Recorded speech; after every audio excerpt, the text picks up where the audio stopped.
प्यारे बच्चों, सुप्रभात। आज हम करेंगे CUET द्वारा लिया गया हिंदी का पेपर। जो बच्चे CUET का पेपर दे चुके हैं वो सभी जो है अपने आंसर मिला लें और पता करें कितने ठीक हैं। इसके साथ साथ सभी को ये बताया जा रहा है कि अगले साल से CUET की तैयारी भी करवाई जाएगी। जो बच्चे नए हैं, जिनको पता नहीं है, वो सभी RRBBC चैनल जो है सब्सक्राइब कर लें, लाइक करें और इसका जो इन्फॉर्मेशन का बटन है बेल आइकन उसको दबा दें ताकि नई वीडियो की जानकारी मिलती रहे। और अब शुरू करते हैं हम CUET का पेपर जो कल लिया गया था, यानी कि 16 तारीख को लिया गया था।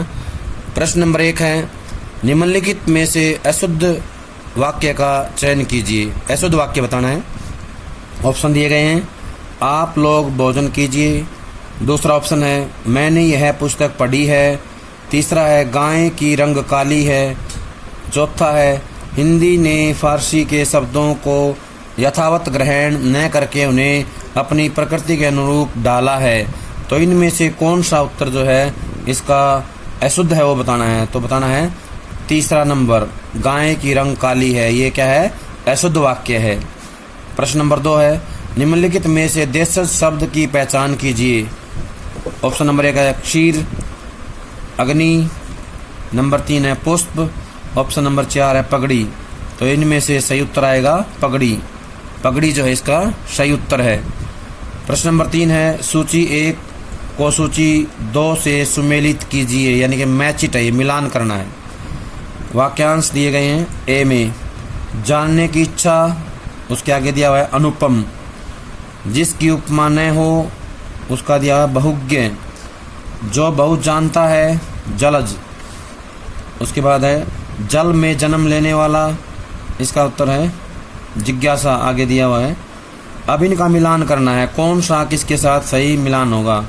तो इसका बता देते हैं। जानने की इच्छा रखने वाले को बोलते हैं, जानने की इच्छा जिज्ञासा होती है, जानने की इच्छा, और जानने की इच्छा रखने वाला होता है जिज्ञासु। जिसकी उपमा है उसके वो होता है अनुपम। जो बहुत जानता है वो होता है बहुज्ञ। जल में जन्म लेने वाला होता है जलज। तो ये जो ऑप्शन दे रखे हैं ये दे रखे हैं 3 नंबर में। तो इसका उत्तर जो है 3 नंबर सही आएगा। ए का 4 नंबर, बी का 1 नंबर, सी का 2 नंबर और डी का 3 नंबर। ये इसका सही उत्तर है। द्विज का संबंध किस शब्द से नहीं है। पक्षी से, तक्षक, चंद्रमा, दांत। तो इसका उत्तर आएगा तक्षक। तक्षक जो है इससे इसका कोई संबंध नहीं है। प्रश्न नंबर 5 है, निम्नलिखित शब्दों में शुद्ध शब्द की पहचान करें। स्वयंवर, स्वयंवर, स्वयंवर। 4 नंबर है स्वयंवर। तो इनमें सही जो है वो है स्वयंवर। पहला जो ऑप्शन है वो सही है। अगला है प्रश्न नंबर 6, सूची 1 को सूची 2 से सुमेलित कीजिए। कहानियों के नाम है और रचनाकार का नाम है, इसको मिलान करना है। ईदगाह जयशंकर प्रसाद दिया हुआ है। पुरस्कार चंद्रधर शर्मा गुलेरी। तीसरी कसम प्रेमचंद, उसने कहा था फणीश्वरनाथ रेणु। तो इनको जो है मिलाना है। ईदगाह जो है प्रेमचंद की कहानी है। पुरस्कार जयशंकर प्रसाद की है। तीसरी कसम फणीश्वरनाथ रेणु की है। उसने कहा था है चंद्रधर शर्मा गुलेरी। ये जो ऑप्शन दिए हुए हैं ये है 3 नंबर। 3 नंबर में जो है ये दिया हुआ है, ए का तीसरा, बी का पहला, सी का चौथा, डी का दूसरा। ये इसका सही उत्तर आएगा। निम्नलिखित कहानियों में से प्रेमचंद की कहानी कौन सी नहीं है। बड़े घर की बेटी, नमक का दरोगा, ईदगाह। ये तीनों ही कहानियाँ क्या हैं, प्रेमचंद की हैं। पुरस्कार जो है, पुरस्कार ये जो है जयशंकर प्रसाद की कहानी है, इसलिए ये इसका उत्तर जो है आएगा ऑप्शन नंबर 4। अच्छे पत्र में अधोलिखित गुण होने आवश्यक हैं। ऑप्शन दिए हैं उद्देश्य, दुरूहता, शिष्टाचार, सहजता, अपेक्षित त्रुटि। तो कौन कौन से गुण होने चाहिए। उद्देश्य होना चाहिए, शिष्टाचार होना चाहिए, सहजता। ACD ये इसके उत्तर आएंगे। तो ये दिए हैं तीसरे में। तीसरा जो इसका उत्तर है ACD ये इसका जो है सही उत्तर है। प्रश्न नंबर 9 है, निम्नलिखित शब्दों में कर्मठ का विपरीतार्थक शब्द खोजें। जुझारू, कर्मण्य, अकर्मठ, अकर्मण्य। तो इसका आएगा अकर्मठ। अकर्मठ इसका जो है उत्तर है। प्रश्न नंबर 10, प्रत्यय के कितने भेद होते हैं? 3, 1, 2, 4। तो इसका आएगा 2। प्रत्यय के जो है 2 भेद होते हैं। कान काटना मुहावरे का अर्थ है। पहला ऑप्शन है पराजित करना, दूसरा ऑप्शन हानि पहुंचाना, तीसरा ऑप्शन चुगली करना, चौथा ऑप्शन है सबकी बुद्धि भ्रष्ट होना। तो इसका सही उत्तर आएगा ऑप्शन नंबर 2, हानि पहुंचाना। ये जो है इसका सही उत्तर है। निम्नलिखित में से इंद्र का पर्यायवाची शब्द चुने। देवों के देव पहला ऑप्शन है, दूसरा है भवानी नंदन, तीसरा ऑप्शन है पुरंदर, चौथा है देवादिदेव। तो इसका उत्तर आएगा ऑप्शन नंबर 3, पुरंदर। पुरंदर जो है इसका उत्तर है। रामचरितमानस किसकी रचना है? ऑप्शन नंबर 1 कबीरदास की, option number 2 Surdas, option number 3 Tulsidas, option number 4 Bihari. तो इसका उत्तर आएगा ऑप्शन नंबर 3 तुलसीदास। तुलसीदास इसका उत्तर है। इनमें से कौन सा शब्द अलंकार नहीं है? Option number 1 Salesh, option number 2 यमक, ऑप्शन नंबर 3 अनुप्रास, ऑप्शन नंबर 4 उपमा। तो इसका उत्तर आएगा उपमा। उपमा जो है ये अर्थालंकार का भेद है, शब्द अलंकार का भेद नहीं है। अब हम अगला प्रश्न करेंगे। पद्यांश के आधार पर दिए गए प्रश्नों के उत्तर लिखिए। 6 प्रश्न हैं जिनके उत्तर बताने हैं। आराधन का दृढ़ आराधन से 2 उत्तर। आराधन होता है भक्ति, ईश्वर की भक्ति। तुम वरो, वरो होता वर्ण करना, वरो विजय संयत प्राणों से प्राणों पर। रावण अशुद्ध होकर भी यदि कर सका त्रस्त, तो निश्चय तुम हो सिद्ध करोगे उसे ध्वस्त। शक्ति की करो मौलिक कल्पना, करो पूजन, छोड़ दो समर जब तक न सिद्धि हो रघुनंदन। तब तक लक्ष्मण है महावाहिनी के नायक, मध्य भाग में अंगद, दक्षिण श्वेत सहायक। मैं भल सैन्य हैं वाम पार्श्व में हनुमान, नील नल नील और छोटे कपिगण उसके प्रधान। सुग्रीव विभीषण अन्य यूथपति, यथा समय आएंगे रक्षा हेतु जहाँ भी होगा भय। तो ये था हमारा पद्यांश। प्रश्न नंबर 1 है, पद्यांश के अनुसार रघुनंदन का आशय राम से है, महावाहिनी के नायक सुग्रीव हैं।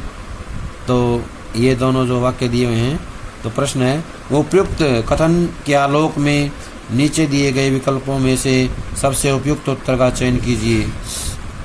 पहला ऑप्शन है कथन 1 और कथन 2 दोनों सही हैं। दूसरा ऑप्शन है कथन 1 और 2 दोनों गलत हैं। तीसरा कथन 1 सही है लेकिन कथन 2 गलत है। ऑप्शन 4 कथन 1 गलत है लेकिन कथन 2 सही है।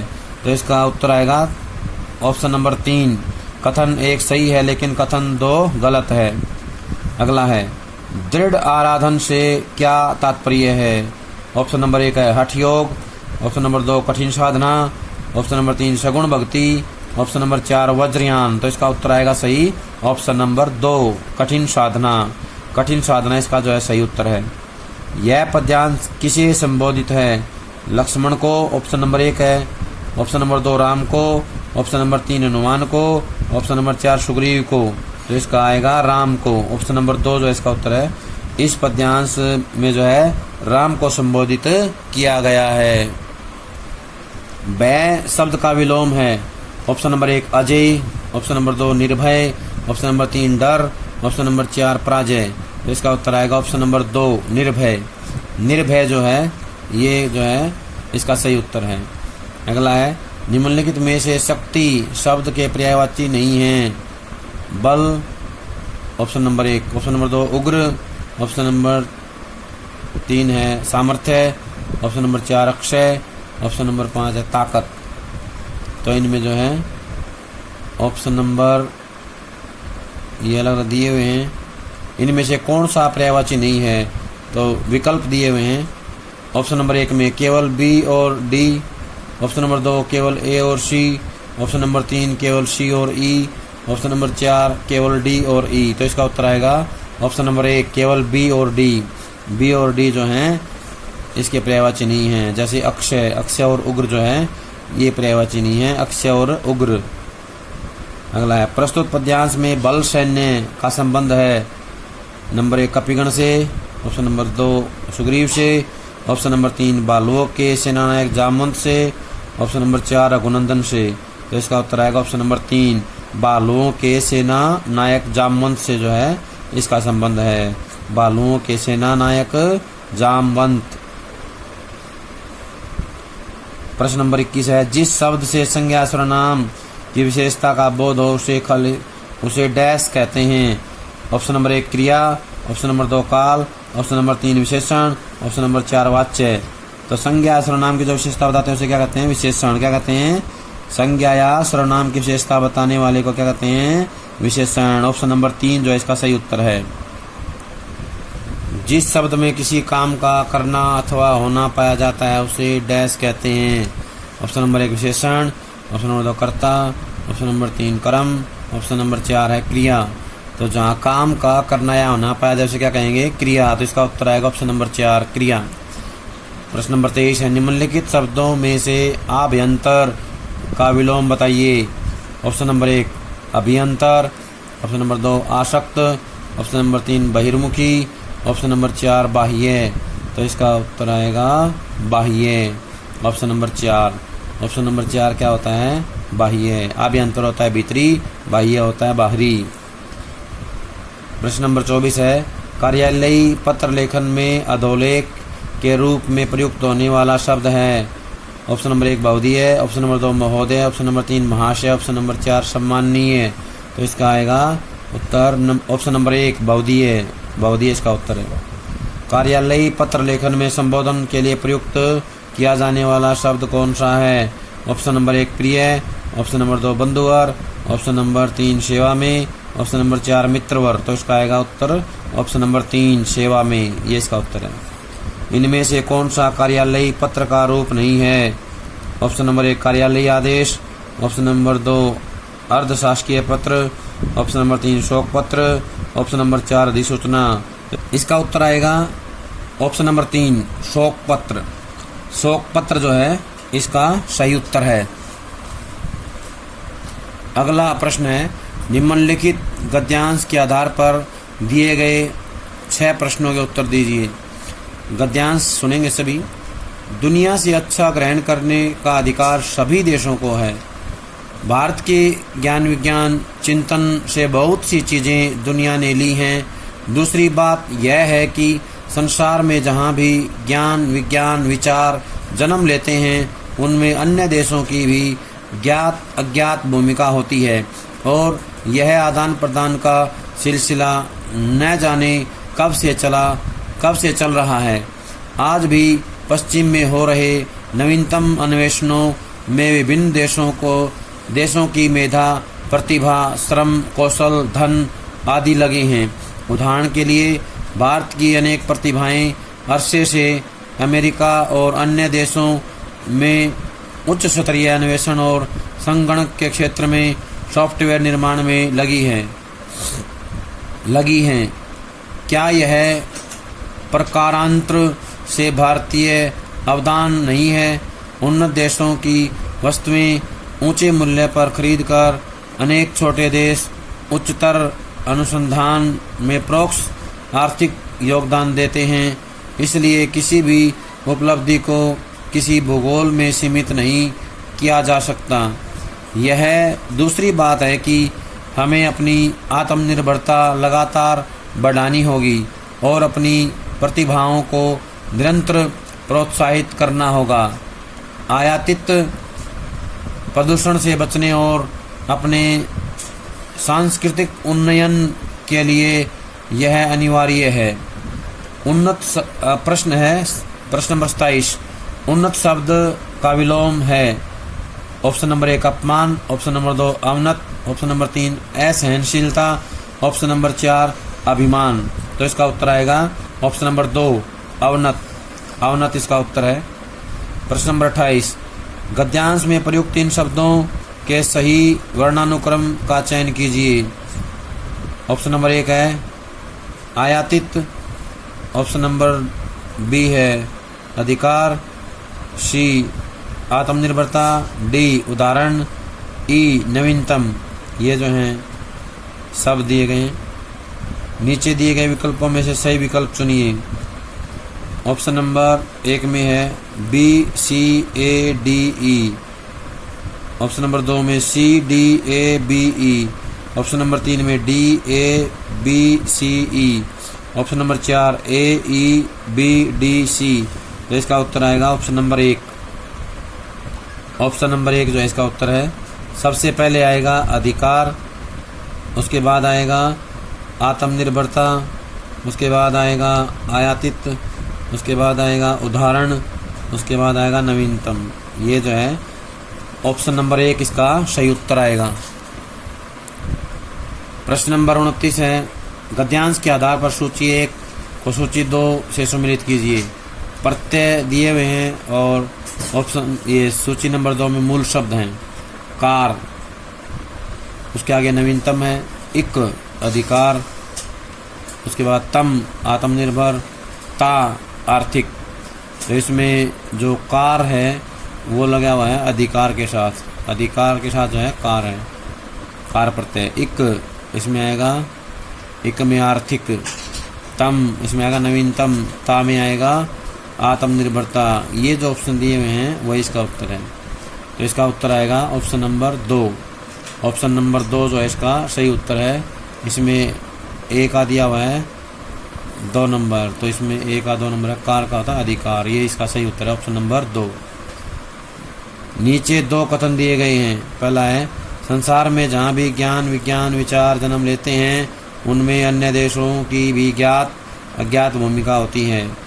कथन 2 है आत्मनिर्भरता और प्रोत्साहन आयातित प्रदूषण से बचने और अपने सांस्कृतिक उन्नयन के लिए अनिवार्य नहीं है। ये नहीं शब्द दे दिया है, ठीक है। अब ये कहता है उपयुक्त कथन के आलोक में नीचे दिए गए विकल्पों में से सबसे उपयुक्त उत्तर का चयन कीजिए। तो इसमें सबसे उपयुक्त आएगा पहला ऑप्शन दिया है कथन 1 और 2 दोनों सही हैं, कथन 1 और 2 दोनों गलत हैं। ऑप्शन नंबर 3 कथन 1 सही है लेकिन कथन 2 गलत है। ऑप्शन नंबर 4 कथन 1 गलत है लेकिन कथन 2 सही है। तो इसका उत्तर आएगा ऑप्शन नंबर 3, कथन 1 सही है लेकिन कथन 2 गलत है। ये इसका उत्तर है। प्रश्न नंबर 31 है अवदान शब्द का पर्यायवाची है। अनुदान ऑप्शन नंबर 1, ऑप्शन नंबर 2 अनुसंधान, ऑप्शन नंबर 3 भूमिका, ऑप्शन नंबर 4 अन्वेषण। तो इसका उत्तर आएगा ऑप्शन नंबर 1 अनुदान। प्रश्न नंबर 32 है दिए गए गद्यांश के आधार पर सही विकल्प का चयन कीजिए। ऑप्शन नंबर 1 है ज्ञान आदान प्रदान की चीज़ है, बी सॉफ्टवेयर निर्माण में भारतीय प्रतिभाएं शामिल नहीं हैं, सी किसी उपलब्धि को भूगोल तक सीमित नहीं कर सकते, डी प्रतिभा को प्रोत्साहन की अपेक्षा नहीं है, ई संसार में जहाँ भी ज्ञान विज्ञान विचार जन्म लेते हैं उसमें अन्य देशों की भूमिका नहीं होती। तो इसमें जो है नीचे दिए गए विकल्पों में सही उत्तर चुनिए। ऑप्शन नंबर 1 केवल ए और बी, ऑप्शन नंबर 2 केवल ए और सी, ऑप्शन नंबर 3 केवल डी और ई, ऑप्शन नंबर 4 केवल बी और डी। तो इसका सही उत्तर आएगा ऑप्शन नंबर 2 केवल ए और सी। केवल ए और सी जो है इसका सही विकल्प है, ए और सी। प्रश्न नंबर 33 है न रहेगी बांस न बजेगी बांसुरी लोकोक्ति का सही अर्थ है। ऑप्शन नंबर 1 मूल कारण को जड़ से नष्ट करना, ऑप्शन नंबर 2 पेड़ को जड़ से उखाड़ना, ऑप्शन नंबर 3 बांस को जड़ से समाप्त करना, ऑप्शन नंबर 4 बांस और बांसुरी तोड़ना। तो इसका उत्तर आएगा ऑप्शन नंबर 1 मूल कारण को जड़ से नष्ट करना। ये इसका उत्तर है। प्रश्न नंबर 34 है कूद कूद मछली बगुले को खाए लोकोक्ति का अर्थ है। ऑप्शन नंबर 1 बिना बल कोई काम करना, ऑप्शन नंबर 2 बिल्कुल विपरीत काम होना, ऑप्शन नंबर 3 बगुला कूद कूद कर मछली को खाता है, ऑप्शन नंबर 4 सब दिन एक जैसे नहीं होते। तो इसका उत्तर आएगा ऑप्शन नंबर 2 बिल्कुल विपरीत काम होना, बिल्कुल विपरीत काम होना, ये इसका जो है उत्तर ऑप्शन नंबर 2। 35वां है अध्यक्ष शब्द में कौन सा उपसर्ग निहित है? ऑप्शन नंबर 1 अध, ऑप्शन नंबर 2 अक्ष, ऑप्शन नंबर 3 अधि, ऑप्शन नंबर 4 अध्यय। तो इसका आएगा ऑप्शन नंबर 3 अधि, ये इसका उत्तर है ऑप्शन नंबर 3 अधि। ऑप्शन आगे बाद में आ गए प्रश्न नंबर 36। प्रश्न नंबर 36 में है नीचे दिए गए दो कथन हैं। पहला कथन विशेषण एक ऐसा विकारी शब्द है जो संज्ञा या सर्वनाम की विशेषता बताता है। ऑप्शन नंबर 2 विशेषण के प्रयोग से जिस संज्ञा का गुण अथवा धर्म प्रकट होता है उस संज्ञा को वैयाकरण विशेष्य कहते हैं। उपयुक्त कथन के आलोक में नीचे दिए गए विकल्पों में से सबसे उपयुक्त उत्तर का चयन कीजिए। ऑप्शन नंबर 1 कथन 1 और 2 दोनों सही हैं। ऑप्शन नंबर 2 कथन 1 और 2 दोनों गलत हैं। ऑप्शन नंबर 3 कथन 1 सही है लेकिन कथन 2 गलत है। ऑप्शन नंबर 4 कथन 1 गलत है लेकिन कथन 2 सही है। तो इसका उत्तर आएगा ऑप्शन नंबर 1 कथन 1 और 2 दोनों सही हैं। कथन 1 और 2 दोनों सही हैं, ये इसका सही उत्तर ऑप्शन नंबर 1। प्रश्न नंबर 37 सूची 1 को सूची 2 से सम्मिलित कीजिए। कारक और विभक्तियां हैं। अपादान, अपादान होगा से, कर्ण, कर्ण का होगा से द्वारा, संप्रदान के लिए, संबंध का के की। तो ये जो मेल दिया हुआ है जिस भी ऑप्शन में, ऑप्शन नंबर 1 2 3 4 में, वो इसका उत्तर है। तो ये दिया हुआ है ऑप्शन नंबर 3 में। ऑप्शन नंबर 3 जो है ए का दूसरा, बी का चौथा, सी का पहला, डी का तीसरा, ये जो है इसका सही उत्तर ऑप्शन नंबर 3। श्याम घर आना, श्याम घर आना चाहता है वाक्य में कौन सी क्रिया है? ऑप्शन नंबर 1 इच्छा बोधक, ऑप्शन नंबर 2 आवश्यकता बोधक, ऑप्शन नंबर 3 अभ्यास बोधक, ऑप्शन नंबर 4 निश्चय बोधक। तो इसका उत्तर आएगा ऑप्शन नंबर 1 इच्छा बोधक। इच्छा बोधक जो है इसका उत्तर है। हंस दूध और पानी को अलग कर देता है वाक्य में अव्यय की पहचान करें। ऑप्शन नंबर 1 को, ऑप्शन नंबर 2 कर, ऑप्शन नंबर 3 और, ऑप्शन नंबर 4 है। तो इसमें आएगा ऑप्शन नंबर 3 और, ये इसका उत्तर ऑप्शन नंबर 3 जो है इसका उत्तर है और। प्रश्न नंबर 40 स्वर संधि के कितने भेद होते हैं? Option number 1 3, option number 2 4, option number 3 6, option number 4 5। तो इसका उत्तर आएगा स्वर संधि के 5 भेद होते हैं। ये ऑप्शन नंबर 4 में दिया गया है 5 भेद, 5 इसका उत्तर है। प्रश्न नंबर 41 श्री गुरु चरण सरोज रजनिज मन मुकुर सुधार बरनऊ रघुवर विमल जशु जोदायक फल 4। इन पंक्तियों में किस छंद का प्रयोग किया गया है? ऑप्शन नंबर 1 सोरठा, ऑप्शन नंबर 2 कुंडलियाँ, ऑप्शन नंबर 3 बरवई, ऑप्शन नंबर 4 दोहा। तो ये जो है दोहा है, हनुमान चालीसा का दोहा है। ये दोहा चौपाई छंद में लिखी गई हनुमान चालीसा। तो ये इसका ऑप्शन नंबर 4 उत्तर सही है, दोहा, दोहा इसका उत्तर आएगा। 42वां पंचेरी शब्द में कौन सा समास निहित है? कर्मधारय, तत्पुरुष, द्विगु, द्वंद्व। तो इसका जो सही उत्तर आएगा वो आएगा द्विगु समास। पंचेरी, ये पंचेरी शब्द है, 5 किलो का प्रयोग किया जाता है पंचेरी शब्द। ऑप्शन नंबर 3 इसका उत्तर है, द्विगु समास आएगा पंचेरी में। अगला है प्रश्न नंबर 43 नीचे 2 कथन दिए गए हैं। कथन 1 जहाँ किसी शब्द का प्रयोग एक बार हो किंतु अर्थ भिन्न भिन्न होता हो वहाँ श्लेष अलंकार होता है। एक शब्द का प्रयोग जो है 2 बार, एक शब्द, किसी शब्द का प्रयोग एक बार होगा किंतु अर्थ भिन्न भिन्न होता है, वहाँ क्या होता है? श्लेष अलंकार। दूसरा है जहाँ कोई शब्द एक से अधिक बार प्रयुक्त हो, एक शब्द होगा अधिक बार आएगा किंतु उसका अर्थ अलग अलग हो, वहाँ श्लेष अलंकार होता है। वहाँ पे यमक होता है, जहाँ पे एक शब्द अधिक बार आए अर्थ उसका अलग आए तो वो क्या होता है? यमक होता है, श्लेष नहीं। तो इसका उत्तर आएगा पहला तो जो है सही है, दूसरा गलत है। ये कहाँ दिया हुआ देखेंगे। ऑप्शन 1 में कथन 1 और 2 दोनों सही है, ये नहीं आएगा। कथन 2 1 और 2 दोनों गलत हैं। 3 नंबर में दिया हुआ है कथन 1 सही है लेकिन कथन 2 गलत है। 4 नंबर में कथन 1 गलत है लेकिन कथन 2 सही है। तो इसका उत्तर आएगा ऑप्शन नंबर 3 जो इसका उत्तर है। कथन 1 सही है लेकिन कथन 2 गलत है, ये इसका सही उत्तर है। ऑप्शन नंबर 3 जो इसका उत्तर है। प्रश्न नंबर 44 है, लेवत मुख में घास मृग मोर तजत नृत जात आंसू गिरियत जर लता पीरे पीरे पात। इसमें जो है बताना है अलंकार कौन सा है। ऑप्शन नंबर 1 भ्रांतिमान, ऑप्शन नंबर 2 अतिशयोक्ति, ऑप्शन नंबर 3 यमक, ऑप्शन नंबर 4 श्लेष। तो इसका उत्तर आएगा ऑप्शन नंबर 2 अतिशयोक्ति अलंकार है। Option number 2। 45 नंबर है, कथन जो है 2 दिए गए हैं। कथन 1 भरतमुनि ने नाट्य शास्त्र के कुल 8 रसों का वर्णन किया है। कथन 2 रस के 4 प्रमुख अवयव माने गए हैं, स्थायी भाव, विभाव, अनुभाव एवं व्याभिचारी अथवा संचारी भाव।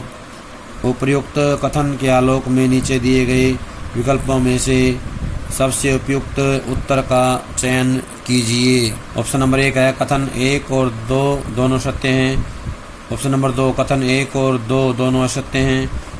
ऑप्शन नंबर 3 कथन 1 सत्य है लेकिन कथन 2 असत्य है। ऑप्शन नंबर 4 कथन 1 असत्य है लेकिन कथन 2 सत्य है। तो इसका उत्तर आएगा ऑप्शन नंबर 1 कथन 1 और 2 दोनों सत्य हैं। कथन 1 और 2 दोनों सत्य हैं, इसका उत्तर है। प्रश्न नंबर 46 है, निम्नलिखित में से कौन सा विपरीतार्थक शब्द युगम सही नहीं है। ऑप्शन नंबर 1 तामसिक सात्विक, ऑप्शन नंबर 2 चिरंतन नश्वर, ऑप्शन नंबर 3 गुण सद्गुण, ऑप्शन नंबर 4 कृतज्ञ कृतघ्न। तो इसका जो उत्तर आएगा वो आएगा ऑप्शन नंबर 3 गुण सद्गुण जो है ये इसका उत्तर है, गुण सद्गुण। 47वां है, निम्नलिखित संज्ञाओं में से पुल्लिंग की पहचान कीजिए। ऑप्शन नंबर 1 घटा, ऑप्शन नंबर घटा ए में दिया हुआ है, बी में कांच, सी में नृत्य, डी में कक्षा, ई में दीपक। तो इसमें पूछा गया पुल्लिंग, तो इसमें ऑप्शन कांच, दीपक, नृत्य जो दिए गए हैं ये इसका उत्तर सही उत्तर है। ऑप्शन 1 में दिया हुआ है A B C E, option number 2 में दिया हुआ है केवल बी सी और डी, ऑप्शन नंबर 3 में केवल बी सी डी और ई, ऑप्शन नंबर 4 केवल बी सी ई। तो ये जो है पुल्लिंग है बी सी ई, तो ये दिए हैं 4 नंबर ऑप्शन में। ऑप्शन नंबर 4 इसका उत्तर है केवल बी सी ई। प्रश्न नंबर 48 है, सूची 1 को सूची 2 से सम्मिलित कीजिए। शब्द दिए हुए हैं उनके पर्यायवाची आगे। अनल, उसके आगे वायु है, अनिल के आगे है अग्नि, वसुधा के आगे है पृथ्वी, दिनकर के आगे है प्रभाकर। तो इसमें बिल्कुल साधारण शब्द हैं। अनल का होता है आग, अनिल का होता है वायु, वसुधा का होता है पृथ्वी, दिनकर का होता है प्रभाकर। ये जो दिए हैं इसके उत्तर हैं। तो ऑप्शन नंबर 2 में दिया गया है, ऑप्शन नंबर 2 इसका उत्तर है। ऑप्शन नंबर 2 में दिया हुआ है पहले का दूसरा, दूसरे का यानी कि बी का 1, सी का 3 और डी का 4। ये जो इसके उत्तर हैं ऑप्शन नंबर 2। 49 क्वेश्चन में है, निम्नलिखित शब्दों में से कौन से कमल के पर्यायवाची नहीं हैं। ऑप्शन नंबर इसमें दिया हुआ है ए में अंबुज, बी में नलिन, सी में अरविंद, डी में सुमन और ई में है मुकुल। नीचे दिए गए विकल्पों में सही ऑप्शन नंबर 1 केवल सी डी और ई, ऑप्शन नंबर 2 केवल डी और ई, ऑप्शन नंबर 3 में दिया हुआ है केवल ए बी डी और ई, ऑप्शन नंबर 4 में दिया हुआ है केवल ए और बी। तो इसका सही उत्तर आएगा ऑप्शन नंबर 2। ऑप्शन नंबर 2 इसका उत्तर सही है, केवल डी और ई। ये जो हैं डी और ई पर्यायवाची नहीं है, ये इसका उत्तर है सही, डी और ई। जो व्यक्ति अधिक बोलता है के लिए शब्द है वैशाख नंदन, ऑप्शन नंबर 1 में। Option number 2 Kaushik, option number 3 व्याख्याता, ऑप्शन नंबर 4 वाचाल। तो इसका उत्तर आएगा क्वेश्चन नंबर 50 का उत्तर है वाचाल। वाचाल इसका उत्तर है, जो बहुत ज़्यादा बोलता है उसको बोलते हैं वाचाल। प्यारे बच्चों, ये था हमारा CUET का जो पेपर हुआ था उसका सॉल्यूशन, सही उत्तर। तो उम्मीद करते हैं सभी जो है अपने उत्तर मिलाएंगे और सभी बताएंगे कमेंट करके किसके कितने उत्तर सही हैं। तो सभी का वीडियो देखने के लिए, सुनने के लिए बहुत बहुत धन्यवाद।